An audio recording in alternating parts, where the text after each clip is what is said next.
Happy Holi, শুভ দোলযাত্রার শুভেচ্ছা জ্ঞানবাণী স্টুডিওর পক্ষ থেকে। আজকে সমীক্ষার বিষয় পড়ছি আমি রঞ্জু। গত দিন চারি ধরে সোশ্যাল মিডিয়া উত্তপ্ত রঞ্জিত কন্যা কোয়েলকে নিয়ে। কারণ তিনি সম্প্রতি তৃণমূল কংগ্রেসের রাজ্যসভার প্রার্থী হইতেছে। এমত অবস্থায় যাহারা নিত্যদিনের ফ্যান ফলোয়ার ও অধিক ভালোবাসিত, তাহারা এই কয়েকদিনে তাহার অতীব শত্রুতে পরিণত হইয়াছে। তাহাকে ভদ্র ভাষায় গালিগালাজ করিতেছে। তবুও রঞ্জিত কন্যার ধৈর্যকে সম্মান করে জ্ঞানবাণী স্টুডিও এখনো পর্যন্ত তিনি কারো উপর কোনো রকম ক্ষোভ উপড়ে দেননি ও কোনো আইনানুগ ব্যবস্থাও নেয়। এবার আসা যাক তাহার এই আচরণ কেন ক্ষুব্ধ নেটপাড়ার একাংশ। কারণ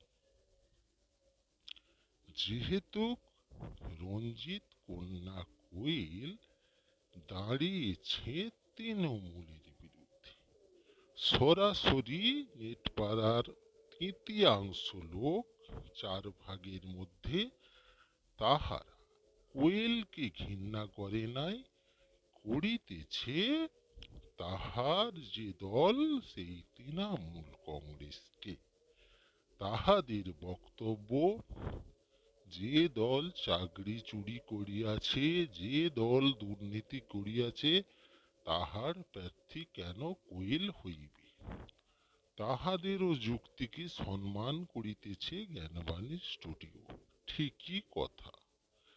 যাহাদের জন্য অনেকের দুঃখ দুর্দশা, তাহাদের দলে জয়েন করিয়া কোয়েল অপরাধ করিতেছে একথা সরাসরি বলা যাবে না, কারণ সেটা তাহার ব্যক্তিগত ব্যাপার। কিন্তু যে দল ভোটে দাঁড়িয়ে তাহাদের সমর্থনে রাজ্যসভার প্রার্থী হইবে, কারণ রাজ্যসভার ভোট দেবে প্রার্থীদেরকে তৃণমূল কংগ্রেস ক্ষমতা এলে তাহাদের বিধায়ক ও সাংসদের। তাই জনগণের উপর রঞ্জিত কন্যা কোয়েলের একটি দায়বদ্ধ থাকিতে পারে। তাই এমত অবস্থায় তাহাকে গালমন্দ করাটা ঠিক নয়। তো এতে কি সমালোচনায় তার কি শুভবুদ্ধির উদয় ঘটিবে, তাহা নিয়েই আমাদের সংশয়। এখন প্রশ্ন হল, রঞ্জিত কন্যা কোয়েল যদি বিজেপিতে জয়েন করিত, তাহলে কি তাহারা তাকে সমর্থন করিত এবং তাহার ফ্যান ফলোয়ার কি আরো বাড়িত? উত্তর হয়তো হ্যাঁ, কারণ বিজেপির উপর অনেকের আস্থা আছে যে তাহারা এই রাজ্যে অর্থাৎ পশ্চিমবঙ্গে ক্ষমতায় আসিলে অনেক কিছু উন্নয়ন করিবে, যাহা তৃণমূল করিতে পারে নাই। তাই রঞ্জিত কন্যার উপর ক্ষোভ এই কারণেই যে তাহার মতটি তিনি পরিবর্তন করুন।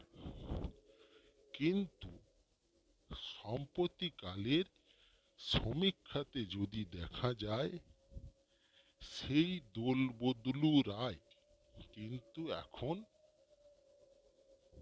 বিজেপিতে আছে, যাহারা আগে তৃণমূল করিত।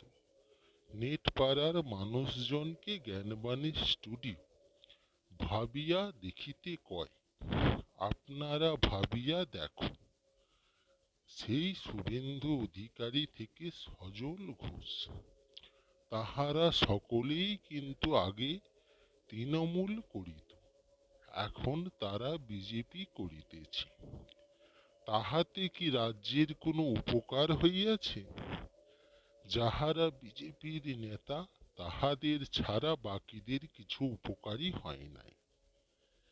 তৃণমূল থাকাতে কিছু মানুষ ভাতা পেয়ে উপকৃত হয়েছে, কিন্তু ইহারা চাকরি বাকরি দিতে পারে নাই।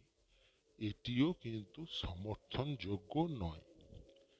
তাই এমতো অবস্থায় আমাদের বিকল্প কিছু খোঁজার জন্য পথ করিতে হইবে, যাহা তৃণমূলের বিকল্প বিজেপি একদমই নয়। এই কথাটি ক্যানভানি স্টুডিও স্পষ্ট ভাষায় জানায়। কারণ কেন্দ্রের সরকার বাংলায় ক্ষমতায় আসিতে চায় না। এটি কান খুলিয়া শুনিয়া রাখুন। দায়িত্ব সহকারে জ্ঞানবাণী স্টুডিও বলে। কারণ তৃণমূল বিজেপি ওরা কিন্তু একই দল, ভিন্ন শুধু দুটি ফুল। সমীক্ষাটি এখানেই শেষ করিলাম। আশা করি আপনারা বুঝিতে পারিলে ধন্য হইব। আর কেউ যদি এই সমীক্ষায় দুঃখ পেয়ে থাকো, দয়া করিয়া ক্ষমা করিবেন। কারো মনে রাগ থাকিলে অবান্তরে গালমন্দ করিতে পারেন, তো ভদ্র ভাষায় করিলে ব্যথিত হইব। ইতি জ্ঞানবাণী স্টুডিওর